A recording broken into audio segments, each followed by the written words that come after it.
Hello, very good morning and welcome to Adama Newspaper Highlights. Today is Saturday, 20th of May 2017. This is Edward with the highlights of today's English newspapers. Daily Mirror, Daily News and Ceylon Today are taken up for today's highlights. Firstly, take the Daily Mirror for the highlights. The main headline of the Daily Mirror says, Cabinet reshuffle on Monday. Ravi to get Foreign Ministry, Mangala to get Finance and Media. PM agrees after talks with President. Public administration for Gayantha and lands for Mathuma Bandara. The United National Party, the key ally of the government, has finally consented to the proposed cabinet reshuffle to be scheduled on Monday. Initially, the UNP had opposed any changes to the portfolios assigned to its members. However, the party leadership had given the green light for a change in the portfolios after a meeting with President Maithripala Sirisena yesterday. Collapse of Wellawatte building. Search operations likely to be called off.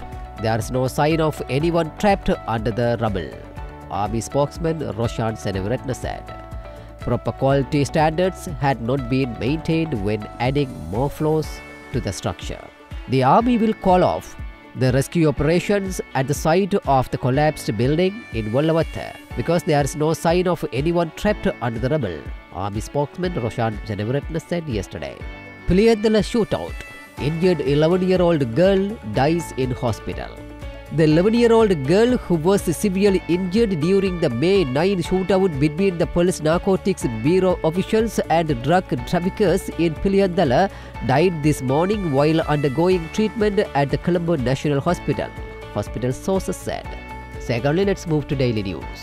The main headline of the Daily News highlights collapsed Wellawatte building, an unauthorized construction, says Patali. Nearly 10,000 illegal constructions in Colombo district. Vows to legal action against owner. Megapolis and Western Development Minister Patali Champika Ranawaka yesterday said that the Wellawatte building that collapsed on Thursday morning was an unauthorized construction. He vowed stern legal action against the perpetrators. He said that the primary survey conducted by the State Engineering Corporation revealed that the building collapsed due to a structural failure. Minister Ranawaka said that the owner had got approval for a housing plan in 2009 but had not obtained the compliance certificate for the building. Nation salutes war heroes. The nation remembered thousands of service personnel belonging to the Tri-Forces, Police and the Civil Defence Department who laid down their lives to save the country from 30 years of terrorism at the National War Heroes Commemoration Day ceremony held at the Parliament grounds yesterday. Pictures shows President Maithripala Sirisena placing floral tributes to the War Heroes Memorial at the parliamentary grounds. Finally, let's move to Ceylon Today. The main headline of the Ceylon Today highlights precautionary warning to armed forces. Be ready for any emergency call, says President.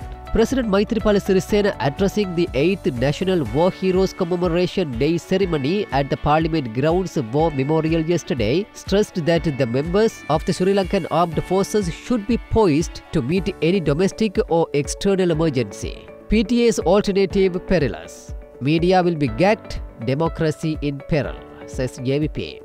JVP General Secretary Tilvin Silva says that after having repealed the PTA, the government was planning to introduce a more dangerous law that could imperil democracy in the country. With that, let's come to an end of today's paper highlights. We will come with more news tomorrow morning. Thanks for listening to Adama Newspaper Highlights.